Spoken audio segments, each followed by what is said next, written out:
pasca viralnya video pengakuan tentang dugaan pelecehan seksual saat bimbingan. Seorang pria tak dikenal mencabuli anak gadis yang tengah salat di masjid.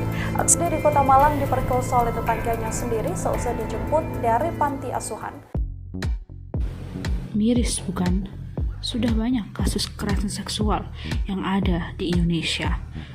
Saatnya kita senantiasa waspada dan aware terhadap lingkungan sekitar dengan mengenali, peduli, dan juga mendukung para korban kekerasan seksual.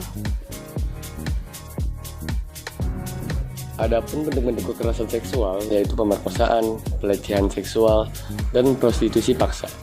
Pemerkosaan merupakan bentuk pemaksaan hubungan seksual dengan memakai penis ke arah vagina, anus, atau mulut korban.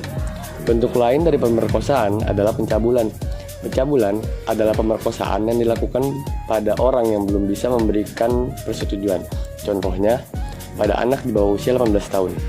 Pelecehan seksual merupakan tindakan seksual lewat sentuhan fisik maupun non-fisik yang mengarah ke seksualitas korban. Contoh tindakannya adalah siulan mata, ucapan bernuansa seksual, mempertunjukkan materi pornografi, atau sentuhan di bagian tubuh tertentu. Prostitusi paksa adalah situasi di mana perempuan dipaksa untuk menjadi pekerja seks. Pelecehan seksual biasanya terjadi karena adanya keinginan dari pelaku dan adanya kesempatan untuk melakukan pelecehan. Pelecehan seksual terjadi ketika pelaku mempunyai kekuasaan yang lebih daripada korban. Korban mungkin sempat berpikir untuk melaporkan kekerasan seksual yang dialaminya, meskipun pada akhirnya jalan itu tidak jadi ditempuh. Padahal sebenarnya ada pasal yang jelas-jelas akan melindungi mereka. Ada beberapa alasan mengapa para korban kekerasan seksual tidak berani untuk angkat bicara, yaitu hambatan yang datang dari diri sendiri seperti trauma dan pengetahuan yang minim mengenai kekerasan seksual dan hukum. Dan juga fakta bahwa masyarakat yang justru menghakimi para korban. Selain itu, faktor keluarga dan lingkungan juga menjadi alasan mengapa korban kekerasan seksual tidak berani angkat bicara. Di antaranya seperti reaksi victim blaming, persekusi, pemberitahuan media yang mengeksploitasi informasi pribadi, dan kecenderungan lingkungan untuk membela pelaku.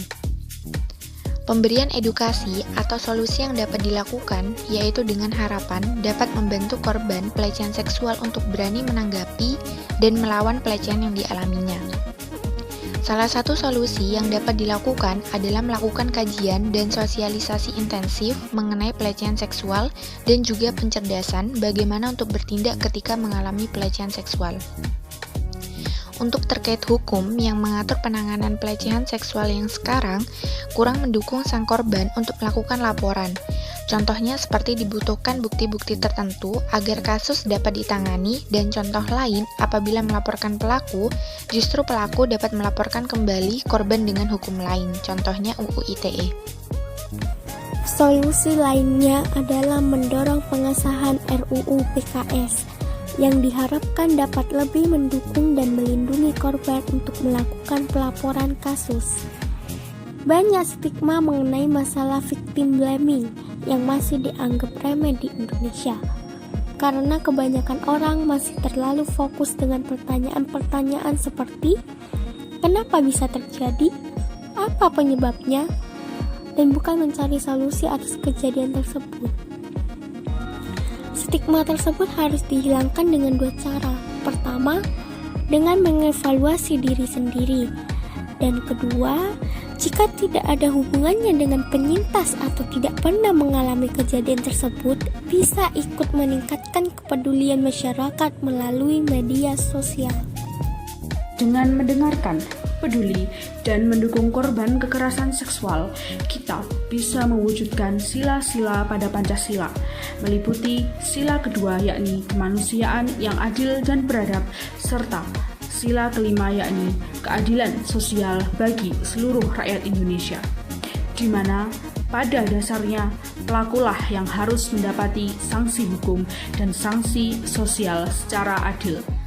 Dengan terlaksananya sila-sila pada Pancasila tersebut, Diharapkan tak akan ada lagi tindak victim blaming yang sangat tidak adil bagi korban kekerasan seksual.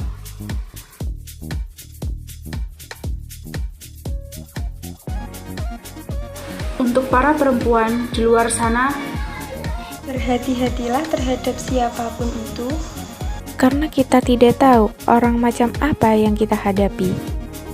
Tetap menjaga diri, dimanapun dan kapanpun.